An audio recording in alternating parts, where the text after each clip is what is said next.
Okay, so for this lecture, we're going to begin talking about simple linear regression, and we'll kind of look at a slightly more complex model than the constant model.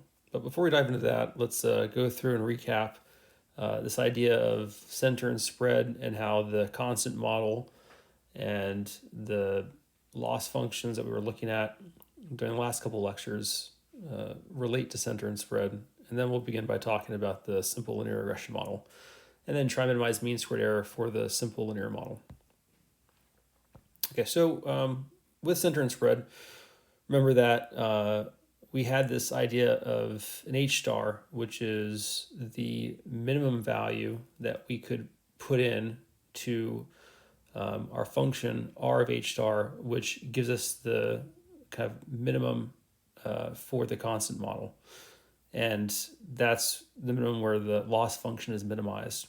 So for h of x equals h, h star being the minimum that we get for the loss function.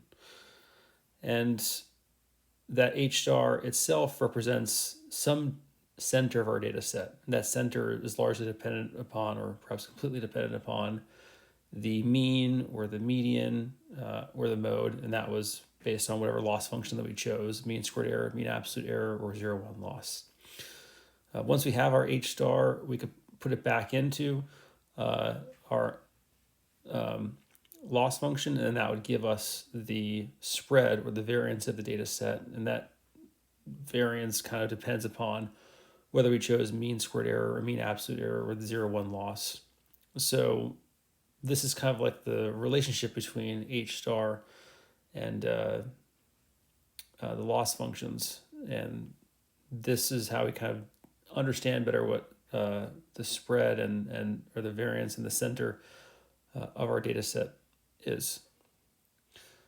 So thinking back to these two real quick, remember that we had for squared loss, H star was the mean of our data set. And then once we got that H star, we could plug it back in to R squared, and that gives us our variance or spread of our data set. So for this example, we had 80 as our mean, and we had 150 as our variance, and that was at this minimum point right here. And so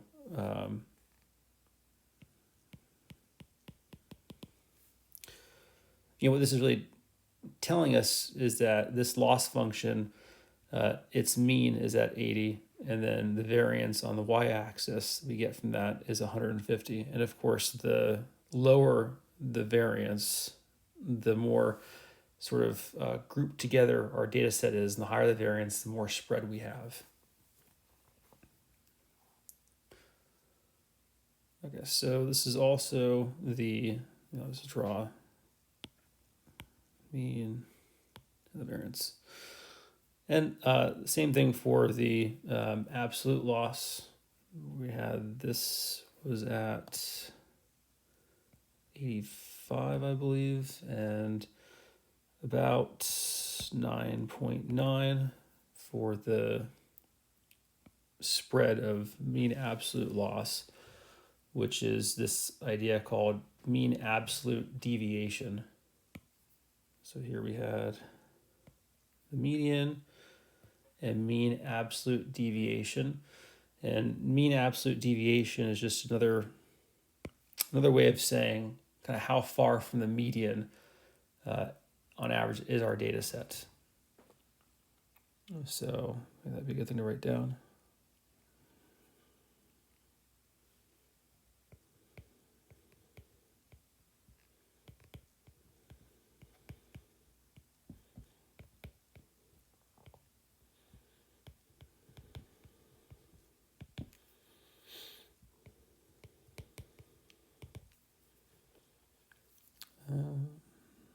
Let's actually write it down.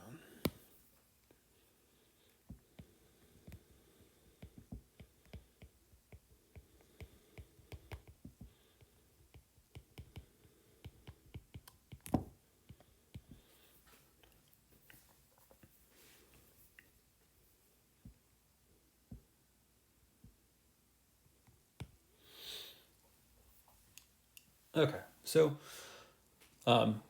these are the two pretty common loss functions, and today we'll continue using squared loss because that one's very common for linear regression.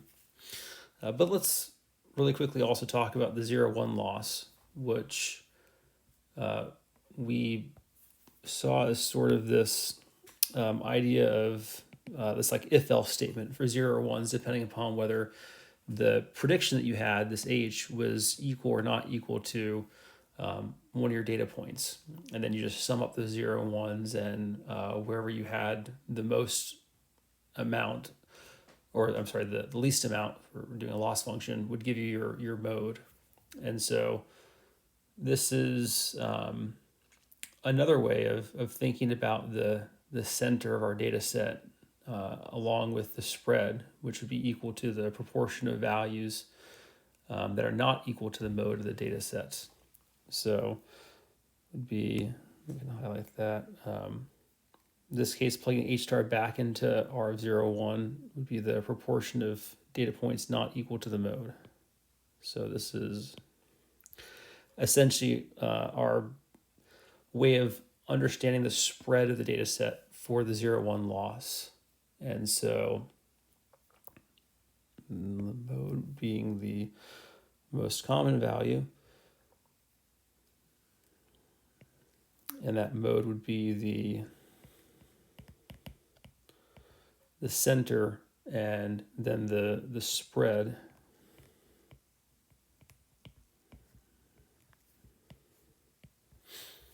would be the proportion of data points not equal to the mode. So in this simple example, we have 2, 3, 3, 4, and 5. So what's the proportion of values not equal to the mode in this data set? We would just take these values one by one and follow this kind of if-else statement right here. And so what we would get is, well, we essentially have 5, the length of our data set's 5. So we have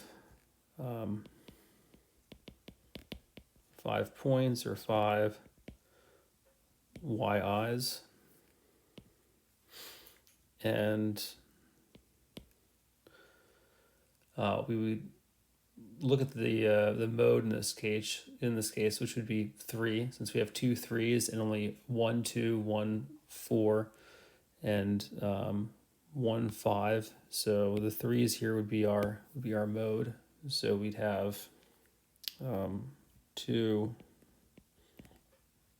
3s and then 3 kind of not 3s. So that would just give us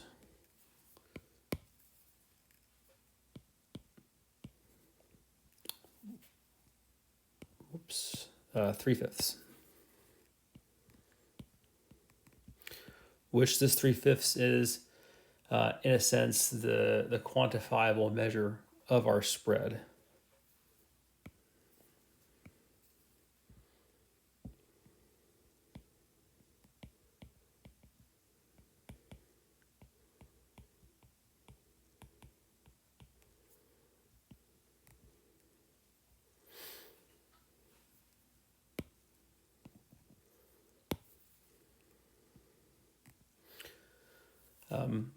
However, this is an absolutely kind of poor way to measure the spread, because it doesn't give us anything really informative to go off of. It just sort of tells us loosely how clustered our data is.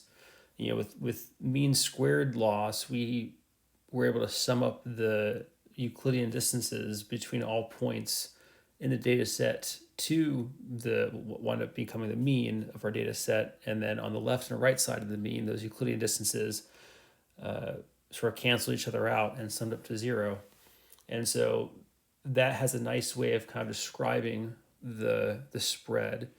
And we can get a sense for the relative distances the data points are from that mean. But in the kind of 0-1 loss, we really can't get that out of it. It's more of just a count, and we just know what proportion of the total is the mode and what proportion is not. So it's a kind of crude way to look at the spread. However, it's still, I suppose, an okay way of looking at the center of the data set.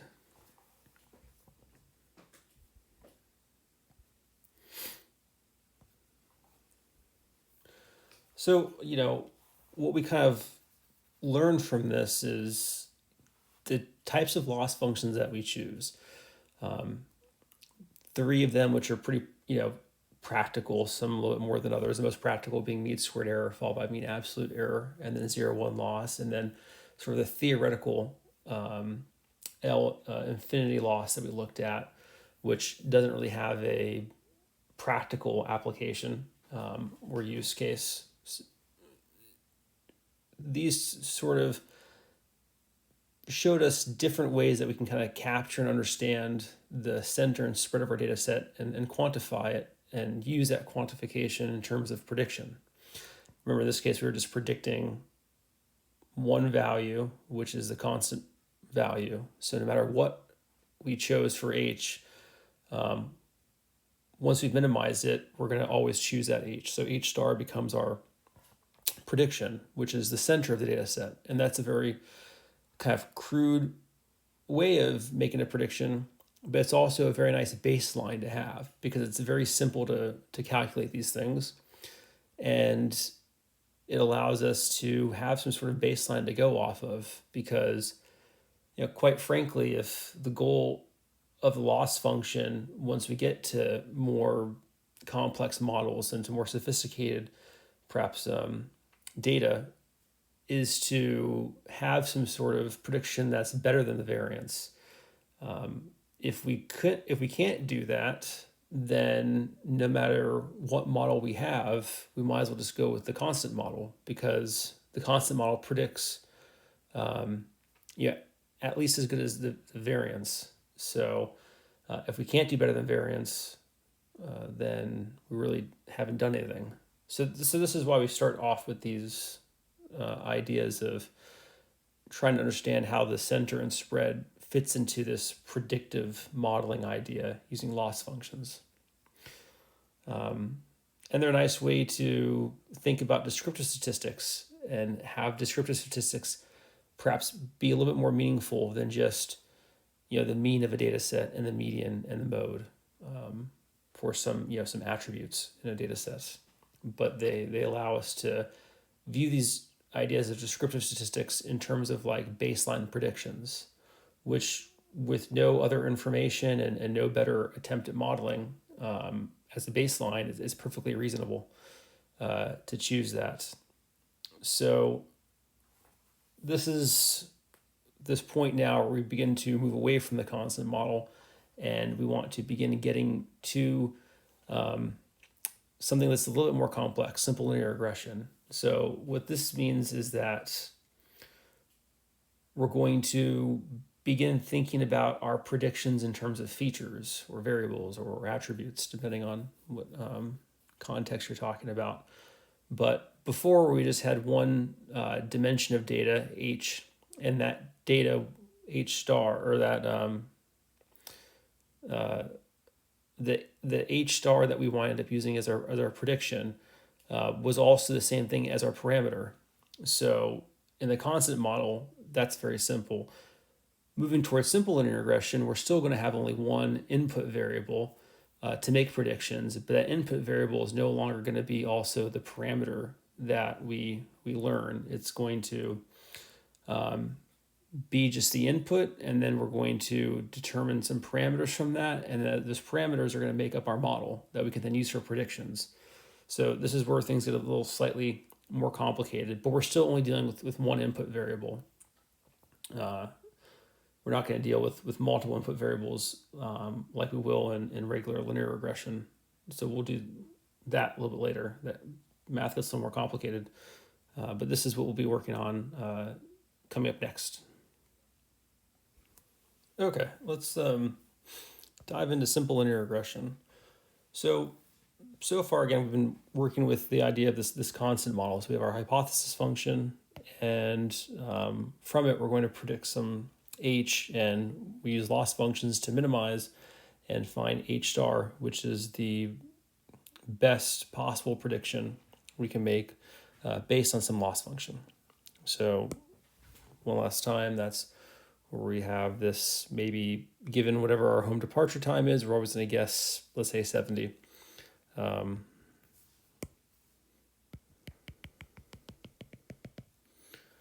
And that's going to be our constant model.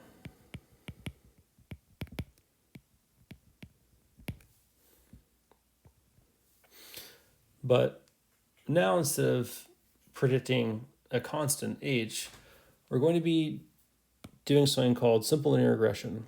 So here we have w naught and w sub 1 of x. And this is going to give us some sort of line at the end of the day where we have an intercept and a slope. And that line might look something like that. Now, this would be our simple linear regression model.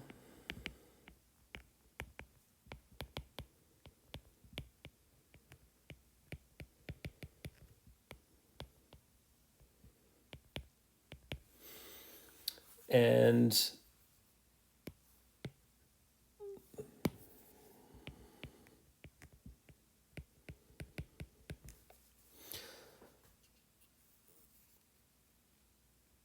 okay, so this line is essentially what we're trying to learn. Before, it was a constant, and we'd always just guess whatever that constant might be, 70 or 80 or 65.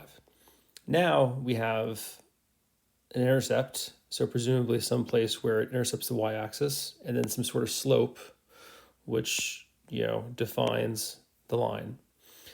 Now, this line could be anything. It could look like this, could look like that, could look something like this, or like this, whatever. That all depends on how the data is spread out over, in this case, we're only dealing with still one input variable, which would be the home departure time. And that's what this x is going to wind up being. But we're going to get out of this some sort of w naught and w sub 1, which will define our intercept and slope. So what this will now give us is a sort of variable time to make predictions. So instead of saying we leave home at 7, it's going to take us 70 minutes. We leave home at 10, it's going to take us 70 minutes. 11 going to take us 70 minutes.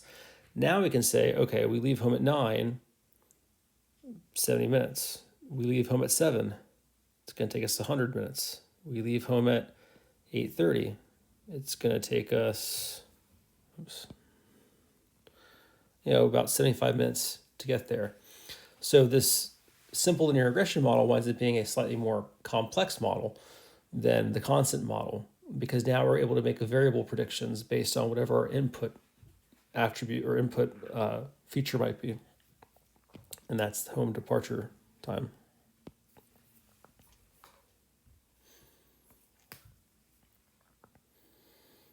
So this would be the...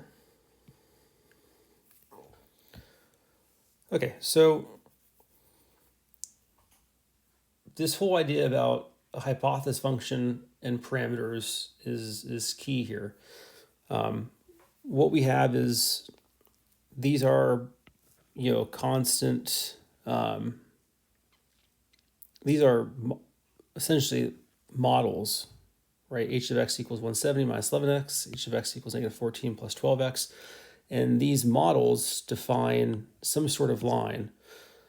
And they do that by giving us a y-intercept and a slope. And in order to learn this slightly more complex model, we need to be able to predict or determine whatever that y-intercept and that slope might be. So, the game hasn't really changed. We still have, for our hypothesis function, and that would be h. So for h, we still have some sort of time that we're leaving in the morning. So, right, like home departure time. So this would be home departure.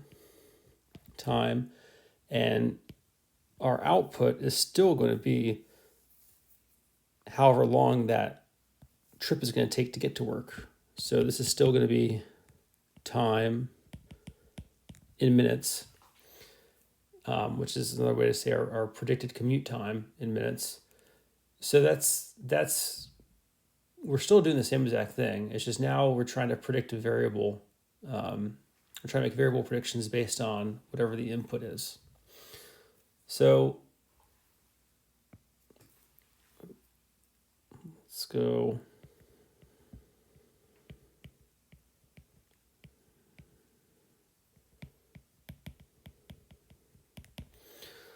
Okay, so in our simple linear regression model, we still have our hypothesis function. We still take in x, which would be some data point, and from our data set, and from it we're going to predict a slope and an intercept.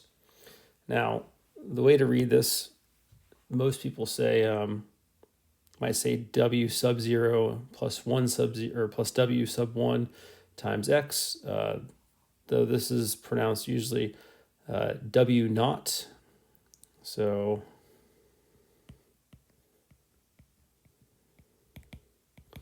w naught plus w sub 1, and this is not sub 0. This isn't Mortal Kombat, so we don't use sub 0. We use just the word not. And what we want to try and do is find the best slope. So this would be w naught star, and or the best slope, and then we also want to find the best intercept. So w1 star, w sub 1 star. So this hasn't changed, except now instead of finding an h star, which is a constant prediction, we're trying to find the best intercept and the best slope. And yeah, sorry, these are backwards. Slope, intercept. Okay, so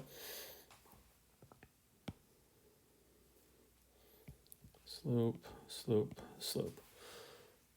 Okay, so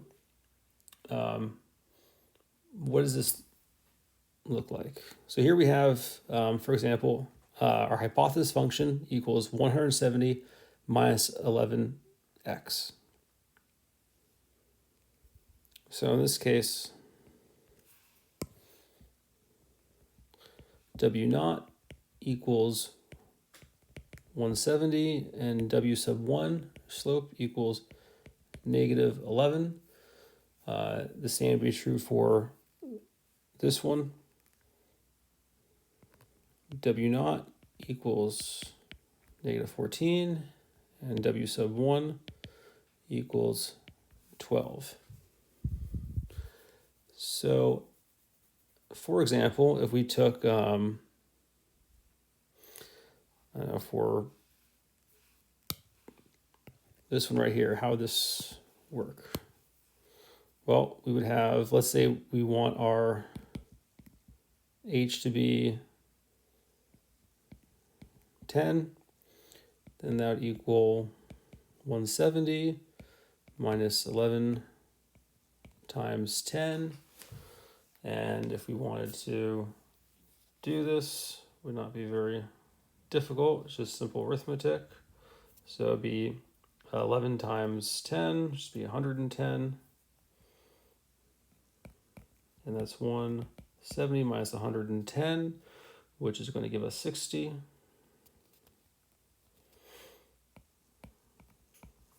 So what this is saying is that given this model, h of x equals 170 minus 11x, which is just a line, if we wanted to leave at, let's say, 10 o'clock in the morning, we would predict that our average commute time would be 60 minutes. So you could say this is like, and this would be like leaving at 10 a.m., 60 minutes.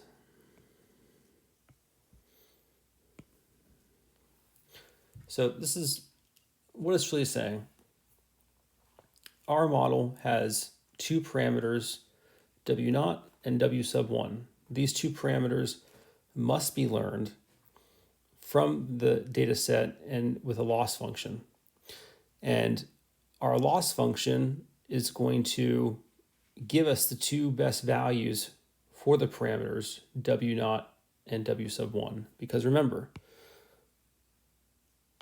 this is the best line given the data, but it also could be a different line or a different line. These lines are created, the intercept and the slope, from a loss function which minimizes for our data set. And that's how we derive these things. And this all stems from using the same exact modeling recipe that we've been using. In this case, before we had our constant model. So our hypothesis function took in some data, and out we got some h. And we want to find the best h. Well, now all we're doing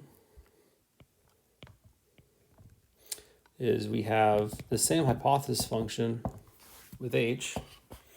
However, it's the same hypothesis function. However, instead of getting a constant h, we're going to try and figure out a slope, W naught, plus some, an intercept, W naught, plus some slope, W sub 1, of x.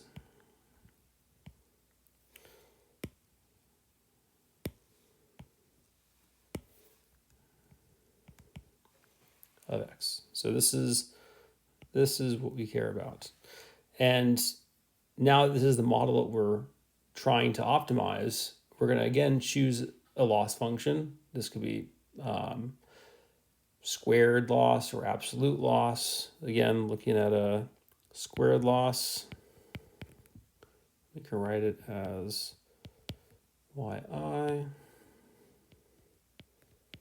hypothesis function, xi, and that equals just our actual value data minus the predicted. And that's squared. And this is, let me write that a little better.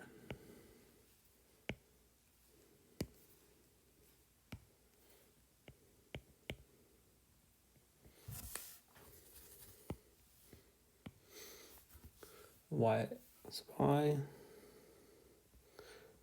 This is our actual, and this is our predicted. And for absolute loss,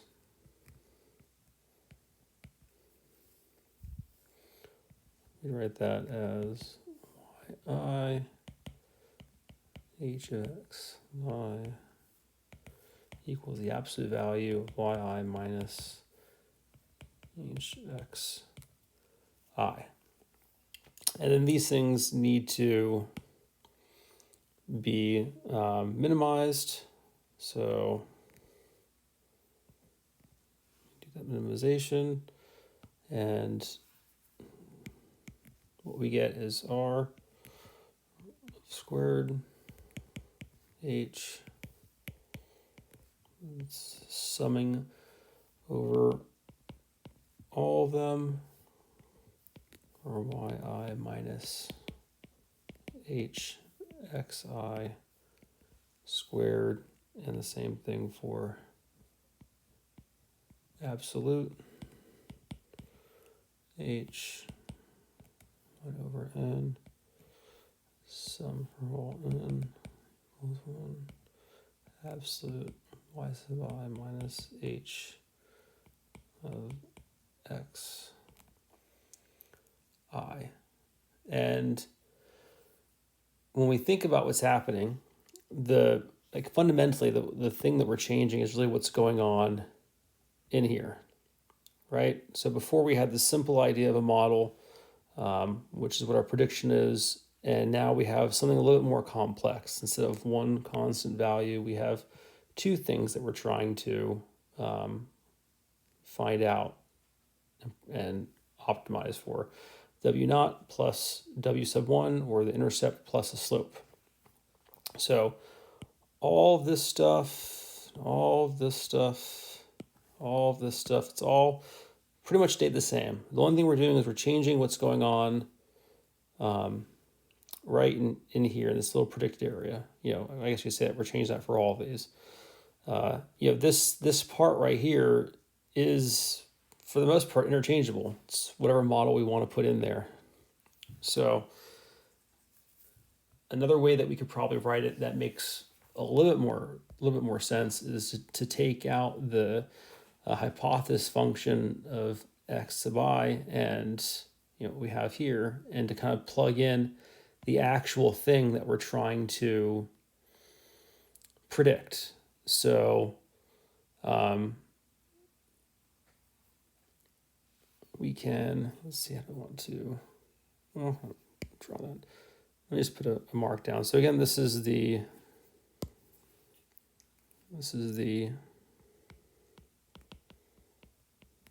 intercept and slope. Okay, so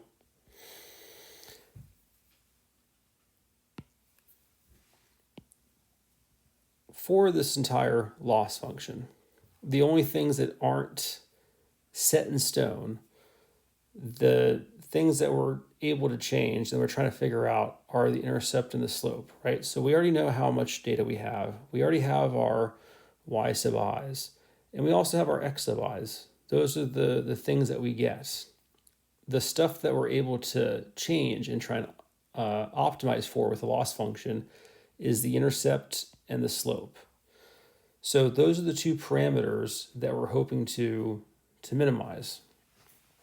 And all we've taken is this traditional way of writing it, kind of how we had over here, with these, and we're just subbing out the x sub I the hypothesis function and adding in, our linear hypothesis function instead. So in terms of W naught plus W sub 1, it's not like the hypothesis function is no longer just a constant. That's the key thing to understand here, is that we're trying to predict what these two things are now, which is why we put them in here. And sometimes visualizing this with a graph can be very helpful. So again, if we look at the constant model, and we've belabored this point nonstop, but it's good to kind of continue to hear it and think about it, because the stuff starts to get a little bit tricky, especially as we move away from simple linear regression and go to just regular linear regression, where we can have multiple features, and it's not so easy just to think about what's going on. We have like hyperplanes and high dimensional space.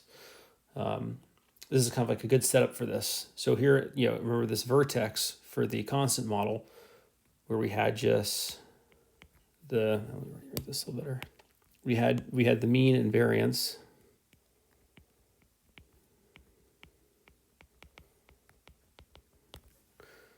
So this is what we're trying to optimize on, and this is in the form of, I'll stick to the yellow color.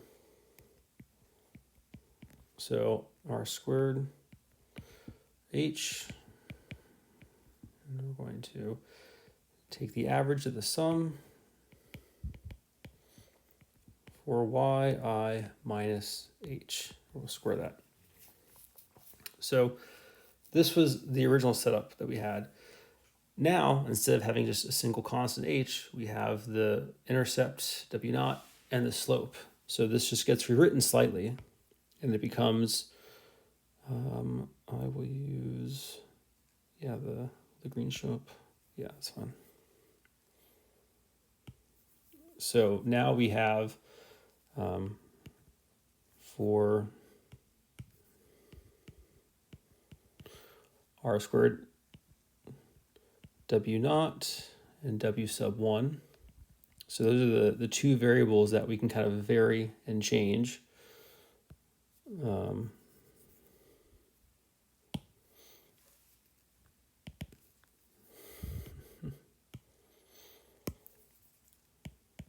That's going to equal average, whoops.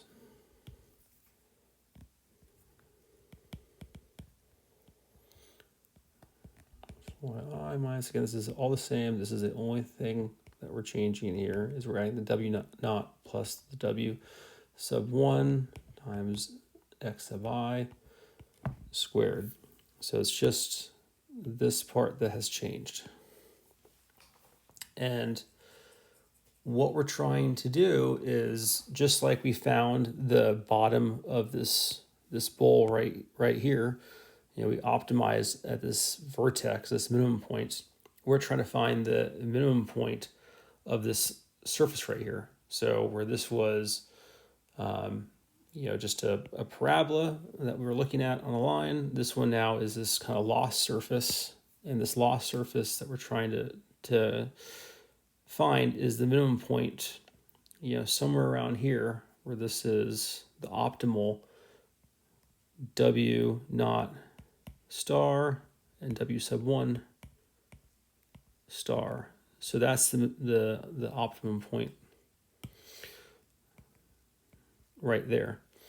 And you can think about, if you're maybe having some trouble thinking about this, this corner kind of comes down to right there, and that corner come down to right here. And so this would sort of, turn into a flat surface, but it's a convex surface right now, since there's this loss function.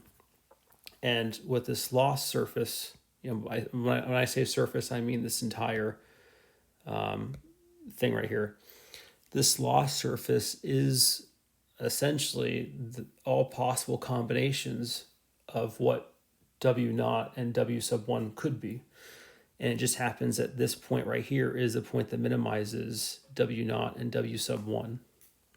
So, make that a little better.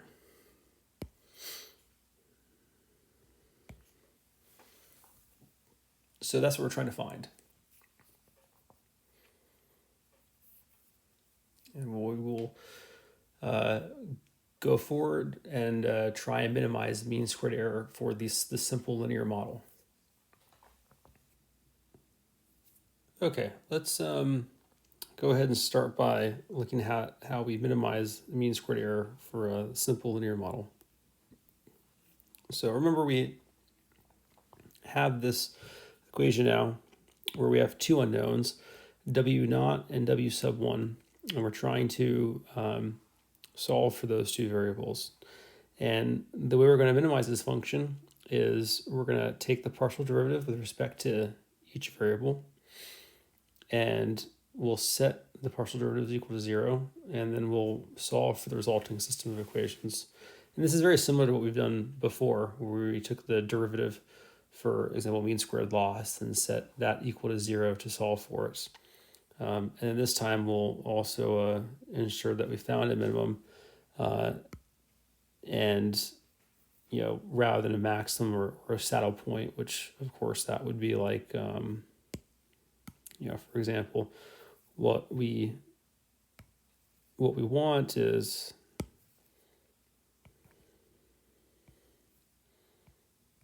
something like this. We don't want to do something like that, and we also don't want a saddle point either. Again, these are all where the tangent line would be parallel to the x-axis. So what we want to do is take the second derivative to make sure we found something like this one.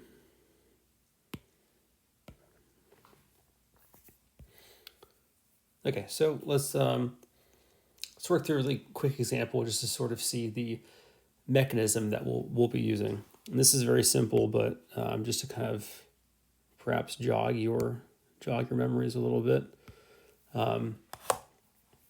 We use calculus to do this.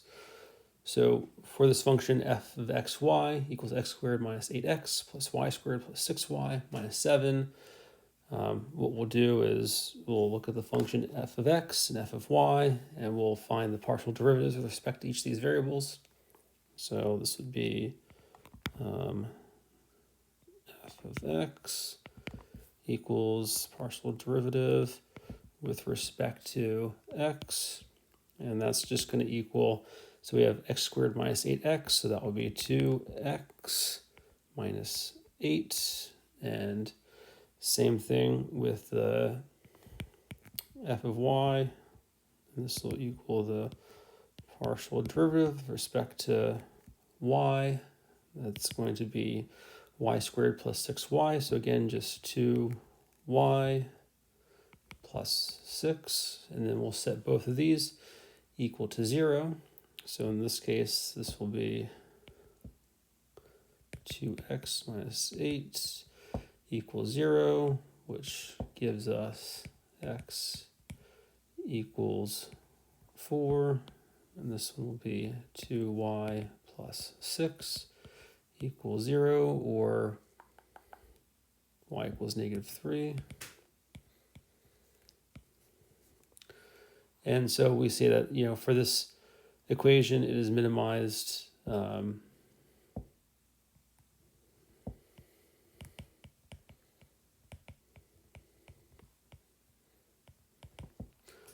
x equals 4, y equals 3.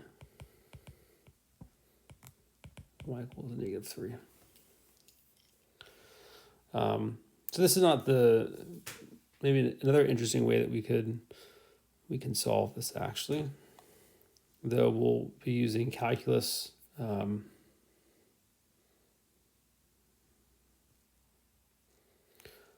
going forward, because this is a very simple example, but we could also do something, this is probably a stretch for some of you, but if you remember back to completing the square, then we could also do that by looking at this x squared minus 8x and this y squared plus 6y. And we could say, all right, so if we were to expand both of these, what would they look like? Well, x squared minus 8x is a lot like f of x, y. That's a lot like x minus 4 squared. And we'd also have to have a 16, so this would be like x squared minus 8x plus 16, so we can just subtract a 16 from this. And then, maybe I'll use a different color actually. Let's try blue. Or then we'd also have plus y squared plus 6y is a lot like y plus 3 squared, if we were to expand that out. And then we'd also have to deal with that 9. So we would just subtract 9, because that'd be y squared plus 6y plus 9, if we were to do y plus 3 squared. So we have to subtract that 9 out of this. And then we would just have the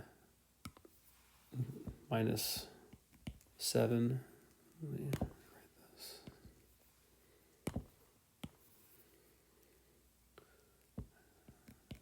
Okay. So, and then what would this look like?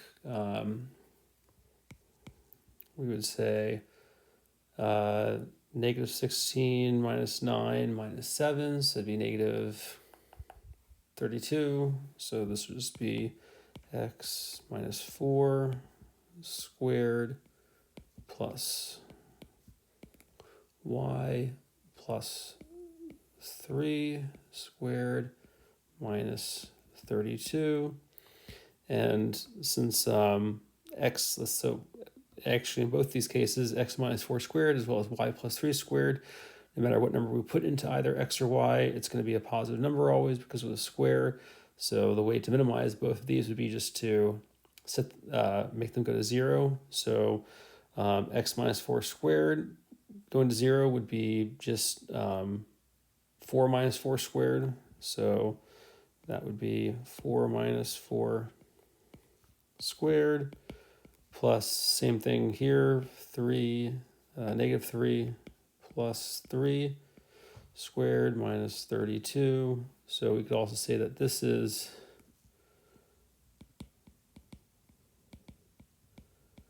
minimized at, here we have 4 and negative 3.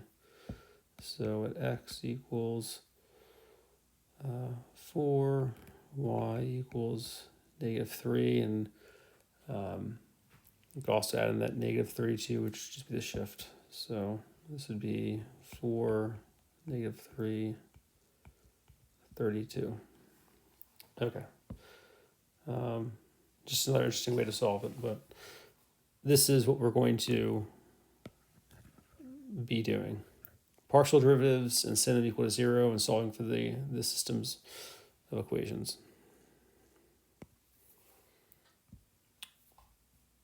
So we, just to recap again, we have two unknowns right here, W0 and W sub 1, which is our intercept, and this is our slope. And in order to find the minimum for these two parameters and to optimize them, we're going to need to take the partial derivative with respect to W0 and the partial derivative with respect to W sub 1. We'll set those both equal to 0, and then we'll solve. So this is exactly what we did here for this extremely simple example, but this is fundamentally what we're going to be doing going forward in order to find the optimal W0 and W sub 1. So we'll go ahead and do that. Let's start with this problem.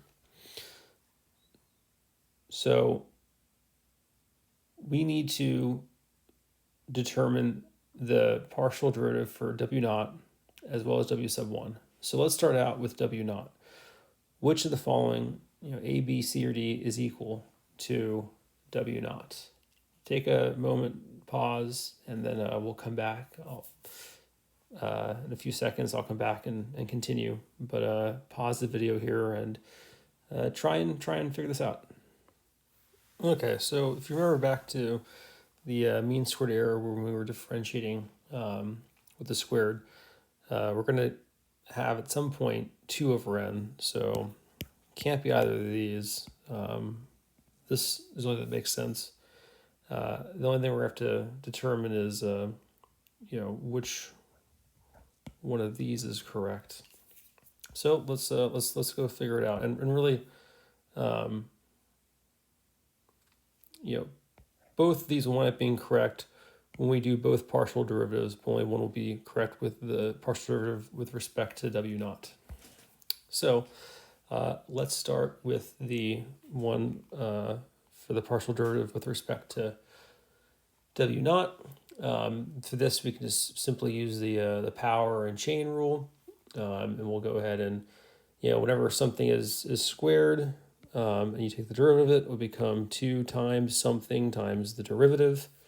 So we'll go ahead and rewrite this now as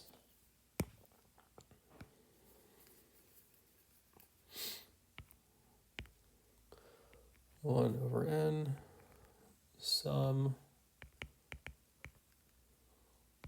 2 times this entire inner portion, W0 plus W sub 1 x sub I, and then we're going to do this inner part, which this is going to become -1. The coefficient on W0, if you expand it, is going to be -1. So we can go ahead and add that in here as well, and particularly coefficient being expanded would be in this area right here. So we can now pull out these constants. So these two can both be pulled out, and that's going to give us -2 over n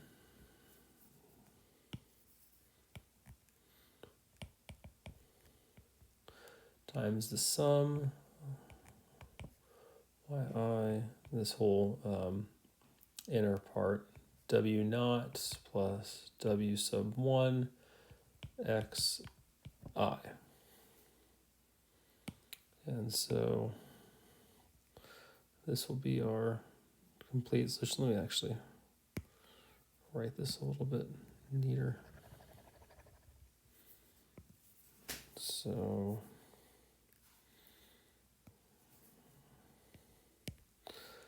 equal to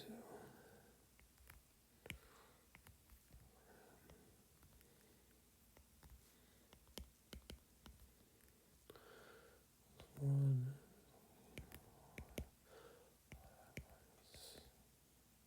w naught plus w sub 1 x y. Okay. And that will, of course, correspond to this answer right here.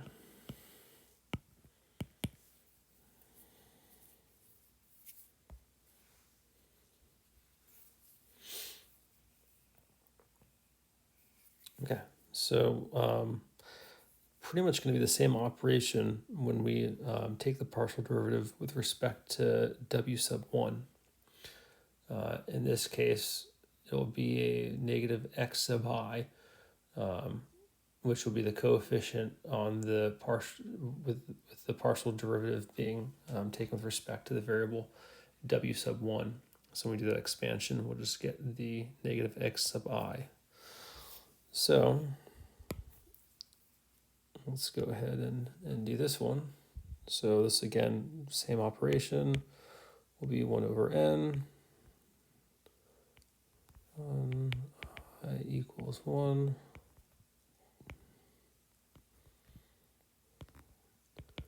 Then we have this entire middle part to deal with, w naught plus w sub 1 x I, and that will just come out to being negative x sub I multiplied. And in this case, we can pull out the constant, this one, and that's going to give us -2 over n times the sum of this whole thing, which will be y sub I minus w naught plus w sub 1 x sub I, and times this x sub I. And really, a way to think about this is that it's not this x sub I here isn't multiplying this entire summation, but this is part of the summation. So in reality, we can kind of put it'd be the same thing as saying this. So this is part of the summation.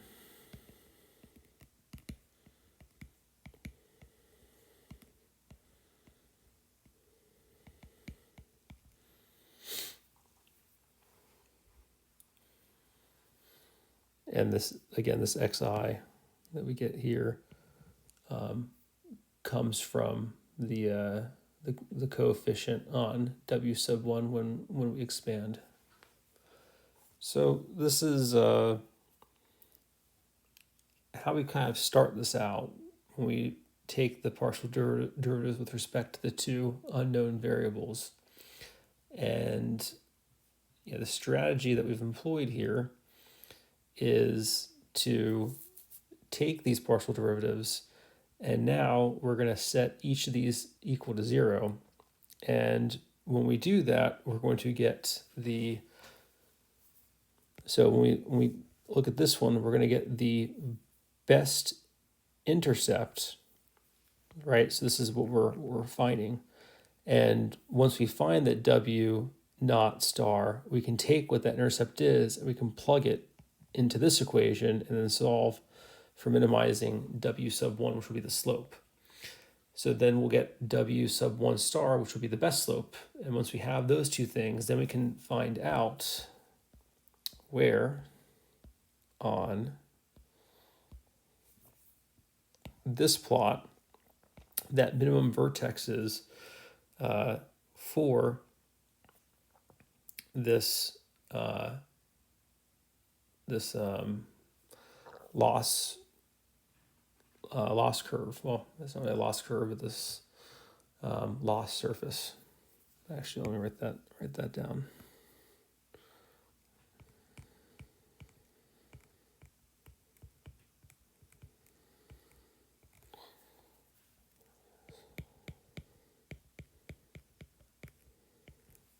Which both the same thing. Loss curve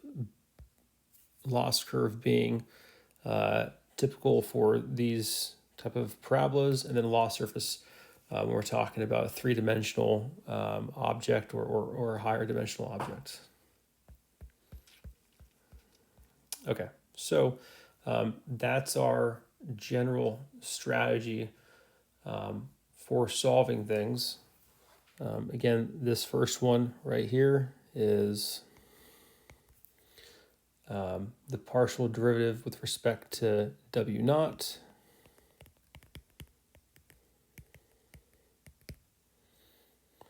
So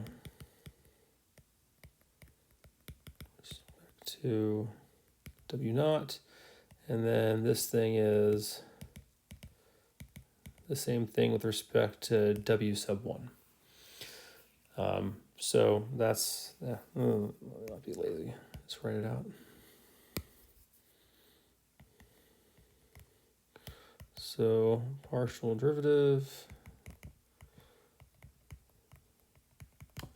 with respect to W sub 1. So we'll go ahead and we'll isolate the W naught and then solve for that one, and then we'll plug that into the second equation here and solve for the W sub 1. So the next two steps will be sort of the meticulous math behind solving for that, and then we'll once we get that, then we'll have our least squares solution that we'll be able to work with. But let's go ahead and begin to solve for W naught and find out what the best W naught is, and then we'll plug that in and find what the best W sub 1 is.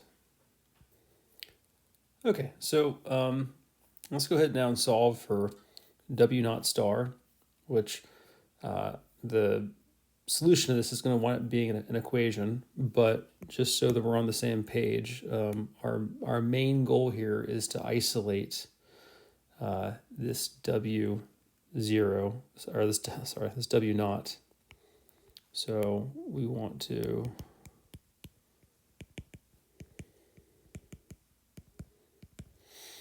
okay, so how do we go about doing that? Well, the first thing we can do is we can probably start by getting rid of this guy. We don't need that. And just like we've done in the past, we can just multiply the negative 2 over n by its inverse reciprocal. So negative n over 2. And that will get rid of that, which will give us the sum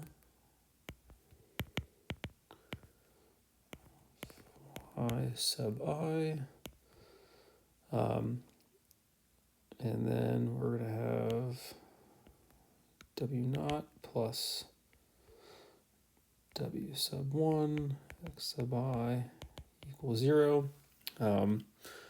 We can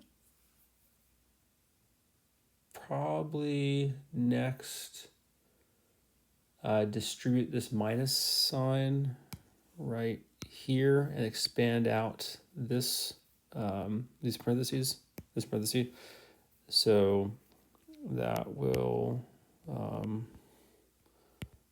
give us the sum of I was 1. That will be I sub I minus W naught minus W sub 1. This a little better. W naught minus W1 x sub I equals 0. Okay. Probably next we want to expand the sums so we can isolate the W naught term, make that a little bit easier to deal with. And one nice thing that we can do is, well, let's expand these out first. So if we expand out these sums, we'll have 3 sums now. So this is sum. It's one of just y sub I, and we will subtract the sum of, this is just W naught, and then we will subtract the sum of, this will just be the W sub 1 times x sub I, and then this will just all equal 0. Okay, so a couple things we can do. We can take this and that's not very,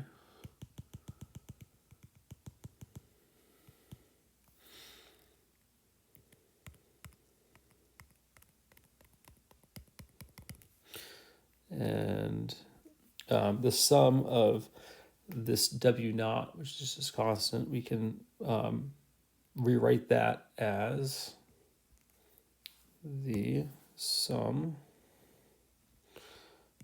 and was 1 W naught, which would just be W naught plus W naught plus, well, let me write this a little bit nicer. The point here is that it's going to be for n number of times, right? So this is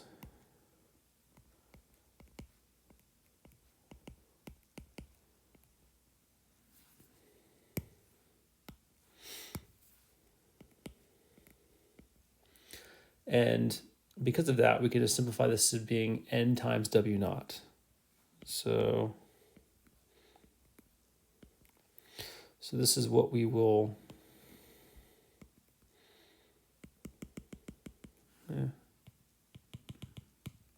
Okay, so let's go ahead now that we've kind of rewritten this sum of W naught to being n times W naught. Let's go ahead and continue on. So this will now give us, let's see, we have the sum of y sub I, that's going to minus n times W naught minus W1, oops, that was the sum, that sum's horrible.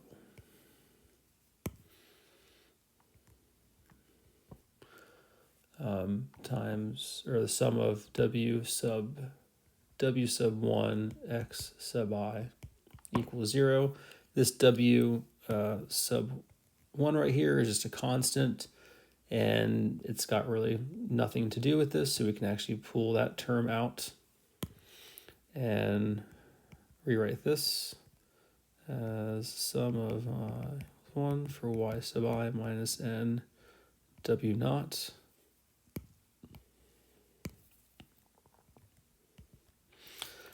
minus this w sub 1 that we pulled out, and that would just be sum here, sums everywhere of x sub I equals 0. Okay, so now that we have this, what we can do is just take the n w naught and pull that to the other side. So that will give us the sum equals 1 of y sub I minus the w sub 1, the sum of just x sub I, and we'll set that equal to n w naught, since we just pulled this over to that side. Okay, so now we have the n w naught on a side by itself, so we can just take that n and divide it through and rearrange this a little bit. So now we have this w naught is equal to sum n of the y sub I minus the w sub 1 with the sum of the x sub I. And all this is over n. Now then, what do these things look like? We've seen them before. So this seems a lot like the means, correct? With respect to the data, either the variable y sub y or x. So, we can separate these terms, and we're kind of running a little out of space, but this would just be the 1 over n of the n I equals 1 for y sub I, and it'd be the same thing for the it'd be minus w sub 1 minus 1 over n times the sum for x sub I. But those things just equal the y bar and x bar, respectively. So we can set this. Actually, yeah, let's draw it out. That will be, I don't want that to be confusing. So we can just take these things here and shift them up as much as possible.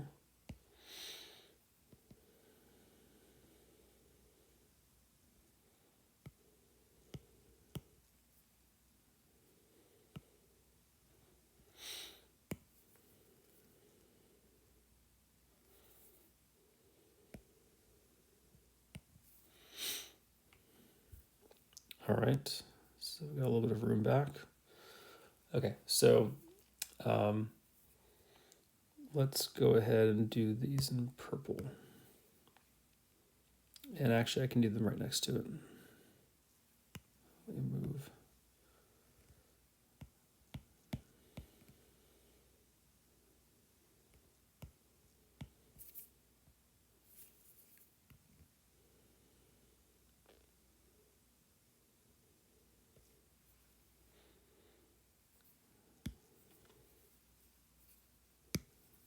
Okay, so this would be like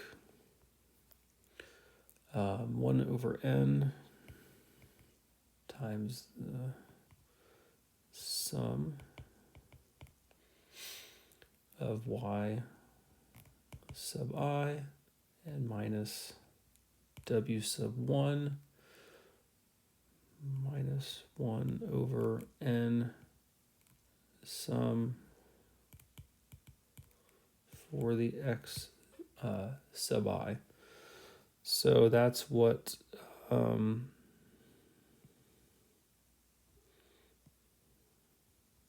these two, it doesn't look as good. That is what those two become. So this one there and that one there. When we take this end, I guess actually that end should also be in there. Oops.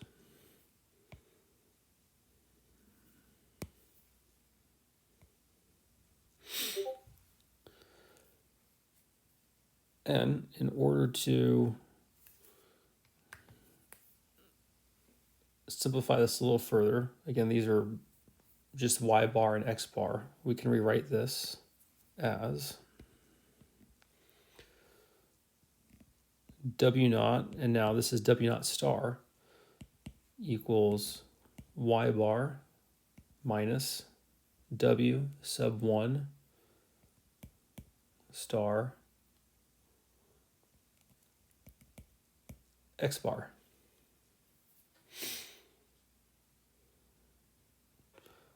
So this is really now an equation that we have, like this formula is the best intercept of the linear hypothesis function. It involves this definition of the best slope here as well, and we'll use that when we plug it into this equation here. But this essentially does, this formula does tell us what we need in order to get the best intercept, and the intercept being w naught. So we will put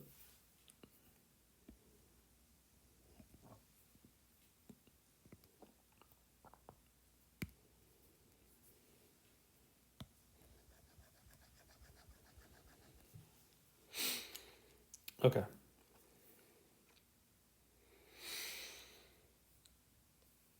Let's see. I suppose also, just to make it clear,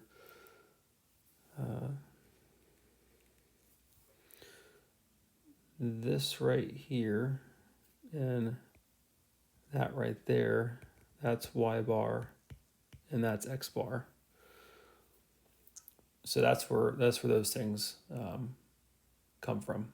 The 1 over n times the sum of the xi's and the 1 over n times the sum of the yi's gives us the mean with respect to both of those variables. Okay, now that we have this formula, let's go ahead and plug that in when we solve for w sub 1.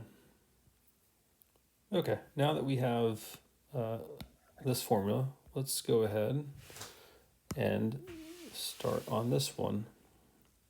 What was this? Y bar minus, so this will be, we have w naught star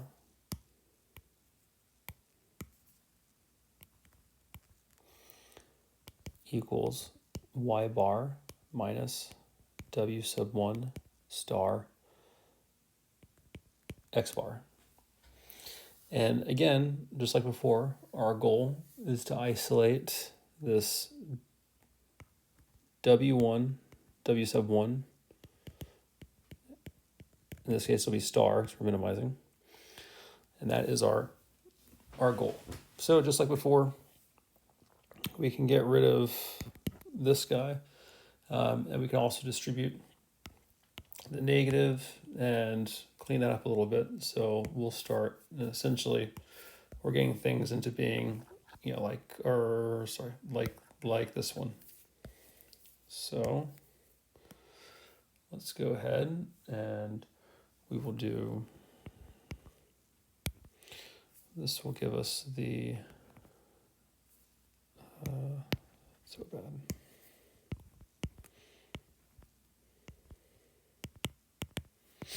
This is for y sub I minus w naught minus w sub 1 xi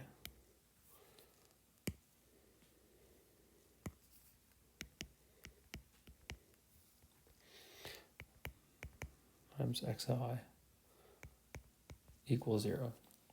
Okay. So let's go ahead and plug in the equation we have, the formula we have here for W sub I, and let's see what we get. So now we'll get n equals 1 for y sub I minus y bar minus W sub 1 star x bar minus,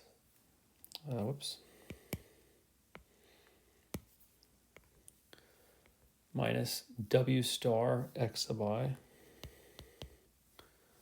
W sub 1 star x sub I, x sub I equals 0. Okay, so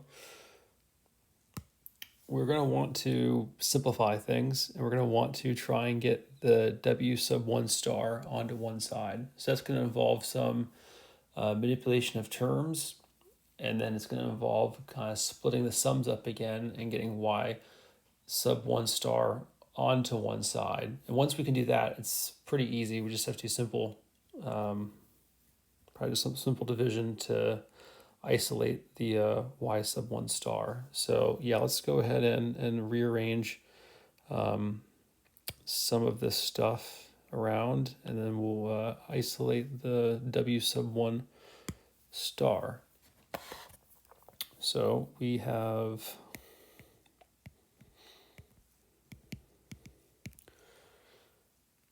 and we want to, let's see.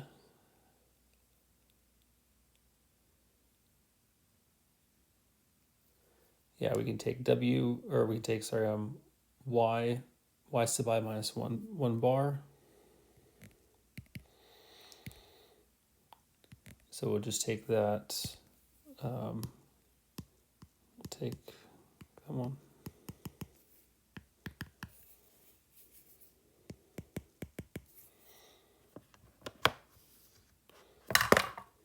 Oops. Nice.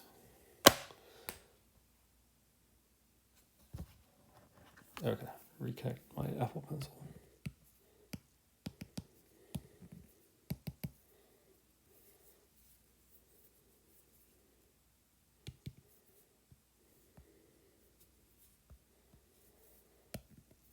All right. Okay, so we'll take this guy and distribute that through. So y sub I minus y bar plus W sub 1 star times x bar minus W sub 1 star x sub I times the x sub I equals 0. Don't forget this x sub I here. We've got to carry that all the way through. And what we can do is we can actually take this x sub I here and then bring it over to those guys when we separate the sums. So let's go ahead and do that, and I'll just put a little mark. That's what we want to take this guy and bring it over there.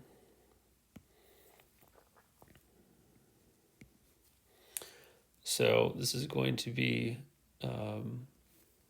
some, and this will be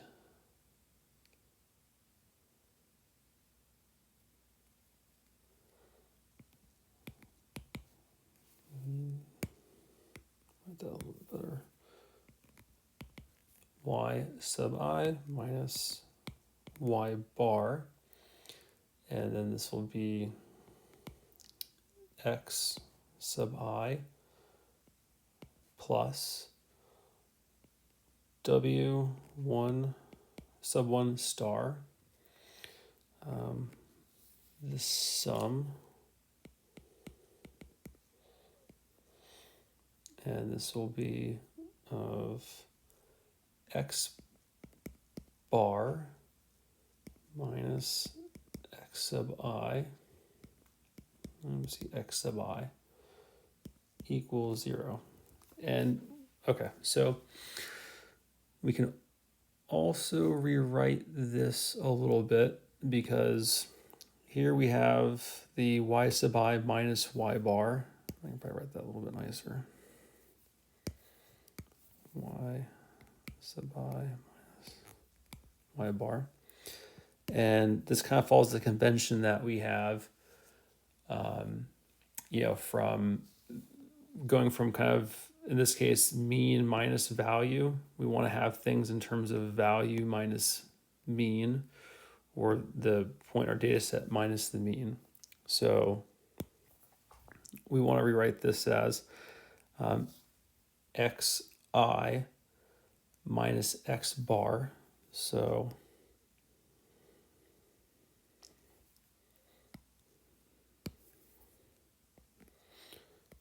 this would be x sub I minus x bar. And of course, if we do that, we need to turn this into a negative.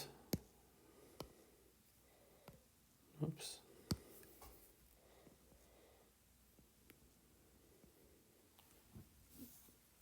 Okay. So that gives it, it makes it very nice for us to work, because now we can just take this entire thing and move it over, and then we just have some simple division, and we should be good to go. So this is now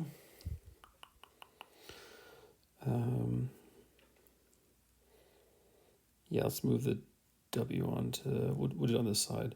So this would be w sub 1 star sum, and this is going to be the x from down there, from this stuff will go over in it there. So it's x sub I minus x bar times xi, because we gotta bring this xi over. And that was expanded out from here when we add it there, and then over here because we split the sums out. So do that equals, this is just the sum of the y's,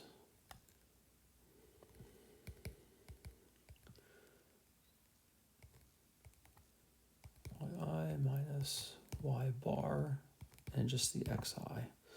Okay, now we just got some simple division, and this is going to be a semi-monstrous thing, but bear with me. This will be w sub I star, and it's going to equal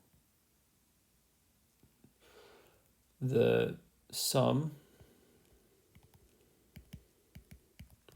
of the y sub I minus y bar times x sub I over the sum of x sub I minus x bar times x sub I. And this is our answer.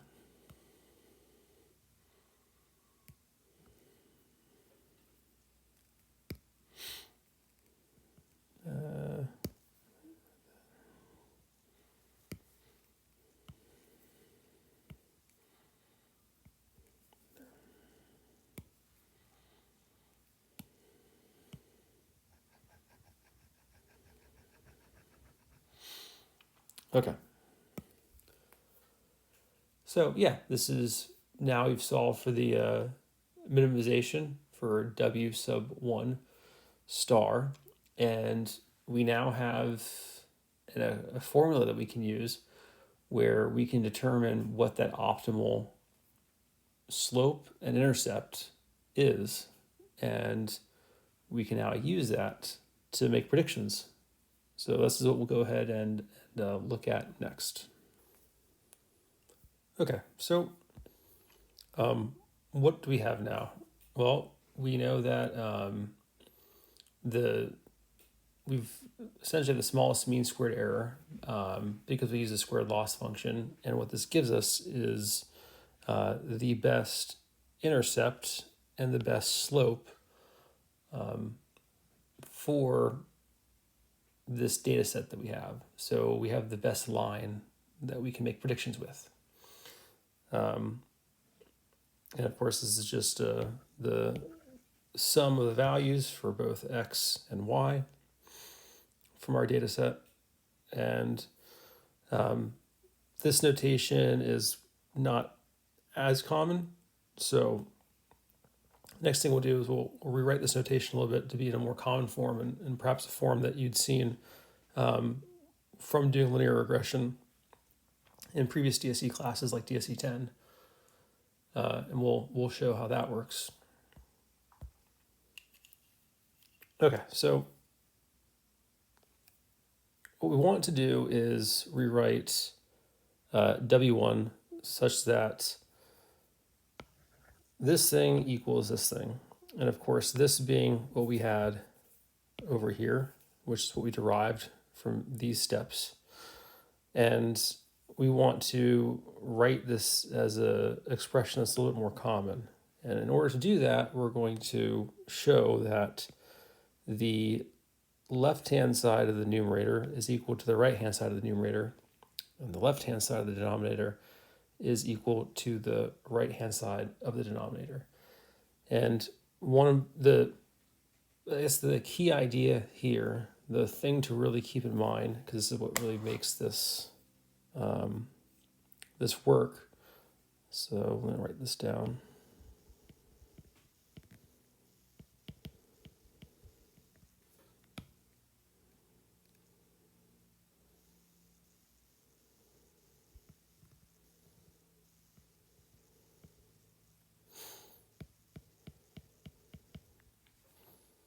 So the key idea here is we take the sum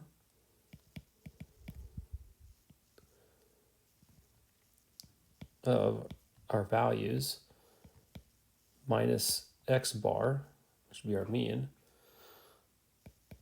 and well, so what we do is we take our values, subtract the mean, and then we'll sum them all up, and that value should be 0. And this is what we showed in the previous lecture. But this idea that this equals 0 is what we're going to use, because when we go ahead and take these values, or this numerator here, and also the denominator, and we factor this stuff out, we're going to come up with something that is this that we can just set to 0 and remove. So this is what allows us to essentially show that this is equivalent to that, and this is equivalent to that. Okay, so we'll do the numerator, and the denominator is exactly the same for the most part, but we'll show the numerator. And in order to do that, we're going to start with distributing the right-hand side of the numerator. So let's do this in purple, and we'll go ahead and write this down.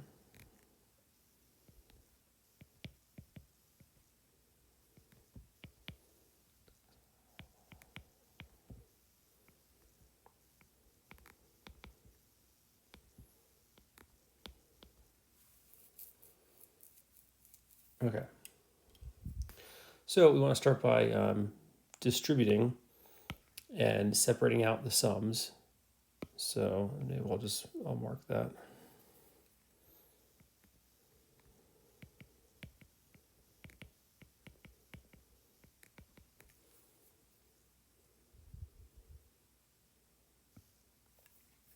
So that's going to get us the sum of xi times yi minus y bar minus the sum of x bar times yi minus y bar.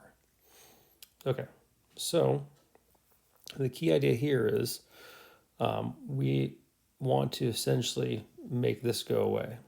So unlike xi, which is going to be the range of all our values, x bar is a constant. So we can kick that, we can bounce that out of the sum. And if we do that, we rearrange things a little bit, we can see that this thing can actually look a lot like this, and we can set that equal to 0. So let's go ahead and do that next. I'll do right below.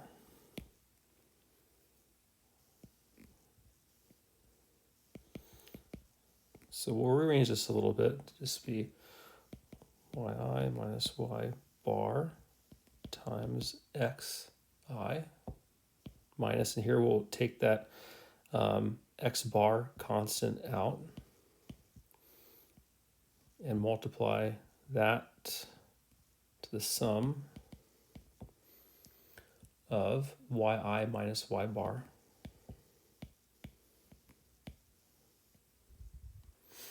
And you see here we have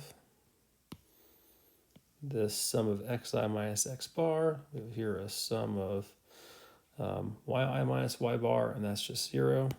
So we can go ahead and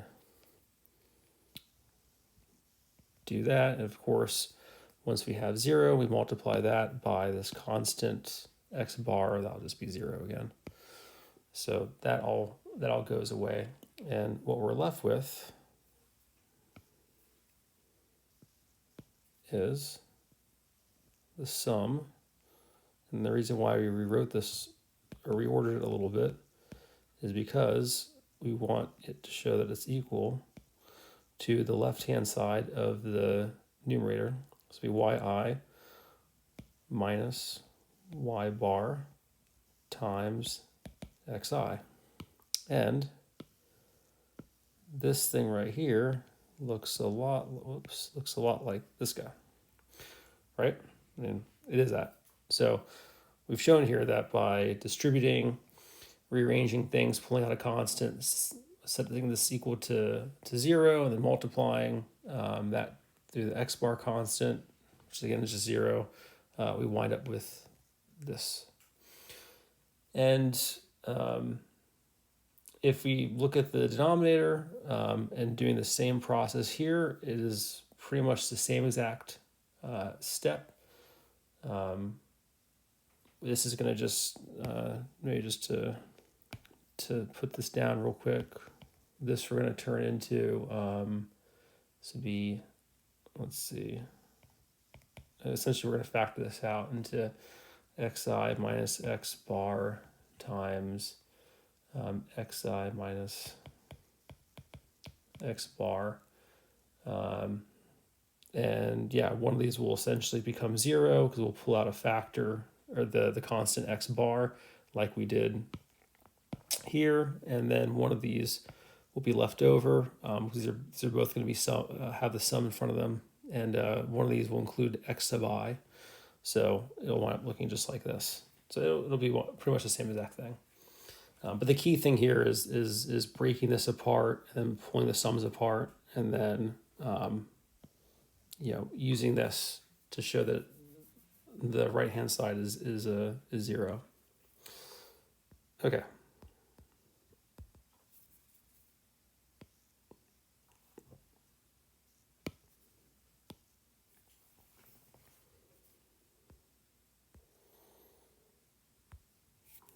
All right. Yes, I do know how to spell.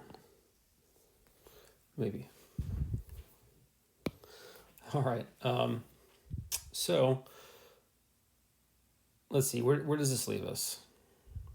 One is we like having this equation in this form because it's more common to what we've seen. And what this has essentially done is we've minimized, we found the intercept and the slope that minimizes mean squared error. So the W0 and the W1 are the optimal parameters, and these parameters form a line, and that line is a model. It's our regression model, which is the best fit line for this data. These optimal parameters are only optimal for this data set. If we were to have a new data set that we were to collect, or this data set was to change, or we were to identify an outlier and remove it, these optimal parameters would of course change as well in almost all cases. But it's important to know these optimal parameters are inherently tied to, one, the data that we have, and two, to the loss function that we chose. We chose to look at squared loss. If we had chosen to do something with the mean absolute error, then these optimal parameters could very well, and most likely would be different. So again, these are the optimal parameters for squared loss. And once we have these optimal parameters, we have our hypothesis function here, h of x, and this is the optimal hypothesis function for this model. And we can just plug in any new x with these known intercept and slope, and we can derive from that a prediction. Remember, this is known, this is known, this is known. This is the one thing that varies, is what you plug in. So just a key thing to remember here. Let's see. In class, we're going to do demos, and one of the demos that we're going to do two demos on regression. One will be simple linear regression, and the next demo will be more advanced linear regression with gradient descent and whatnot.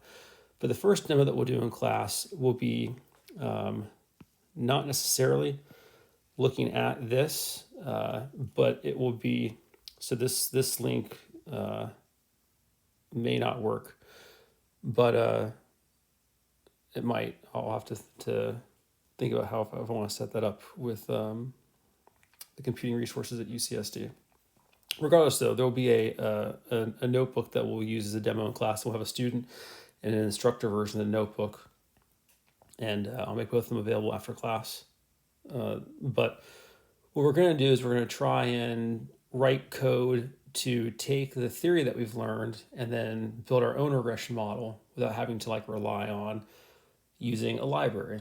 Like how pandas or baby pandas is a library, scikit-learn is a common library for machine learning, and we'll do our own implementation of regression and kind of have little widgets that will allow us to play with values and get a better understanding of what's going on, and to understand really what is meant by this line as a model, and how does the intercept of the model matter, and why might we get one line over another, and how can we tell that one line really is better for our data.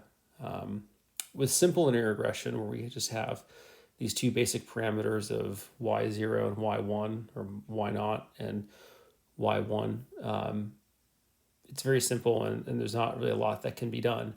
But as we get into more features and more complex linear regression, and we look at parameterizing our regression models with L1, L2, things like that, and there's just a lot more complexity, and we can build our models in such a way that make them more robust to certain things in our data set. And so we'll have an opportunity to practice those things in class together. One last thing that we want to go over is this idea of causality, and we'll talk more about this in class during the demo as well. But this model is a prediction, and or it allows us to make predictions, right? So if we leave at 7 a.m., we can say that it'll take us about 85 minutes. If we leave at 10 a.m., it will take us about 60 minutes to get from home to school. Now, what this isn't telling us is that, we have this general trend of going downwards. So the later you leave, it suggests that you'll get to school from home, like your overall commute time will be faster. You'll get to school earlier than if you had left earlier in the morning. Earlier is not a good word, but certainly faster. So these are built out of the associations and the correlations from these two variables within the data set. And this will become a little more clear as we do more advanced regressions, and we do we have a correlation coefficient. But what is important right now to understand is that we're not saying that leaving later causes you to get to school faster. Like, there's not a causality here that we can derive from this model. We're just looking at rough associations, and these rough associations give us good predictions to make based on limited information that we have, right? Like, leaving earlier can be associated with reducing your commute time. However, in a complex world, there's lots of things that are going on, and leaving earlier doesn't cause or leaving, in this case, later in the day doesn't cause a lower commute time. It's just we tend to see more lower commute times as we get later in the day for a lot of reasons. One could be that it makes sense that there's probably a little bit more traffic around these times, like 6:30 to 7:30 or whatnot. People are trying to get to school, trying to get to work, and so it just takes longer to get somewhere. So there are like traffic patterns and other patterns in the real world, which we could very well model as well, that can explain the variability in this data. However, to say there's a causal relationship between them is a much bigger statement, and one that can't be answered with this type of simple linear regression model. So just something to keep in mind. Causality is a big area of research, especially in data science nowadays, and there's a lot that goes into it. So we've tackled simple linear regression, and we've seen how we've gone from the constant model to now predicting and learning optimal parameters for slope and a constant. And instead of having a constant prediction, we now have a line, and that line allows us to vary our predictions whenever we have a new x. And the variability in those predictions are based on some loss function that we chose, in this case, squared loss. And this is a really nice departure from a constant model. Now we can really make use of the data that we have and the variability in the data and the rich feature space to try and find a best fit line. Going forward, we're going to take a look at what happens when we get from perhaps a more complex feature space where we have 3, 4, 5, n number of features. So now we're in more complex, higher dimensional space. And we're going to learn, fundamentally what's going on there. And we'll talk a little more about causality, and we'll talk a lot more about how to interpret these regression lines, especially during like the demo. And then, because you can't get away from it, there will be an involved recap of linear algebra and the type of linear algebra specifically that applies to the techniques used in data science. Linear algebra allows us to go into multiple dimensions and to do operations mathematically in multiple dimensions, which is what we'll need when we're trying to do things like gradient descent or the loss function with models that have multiple features, n number of features. Okay, well, that's all for this lecture, and we'll see you in the next one.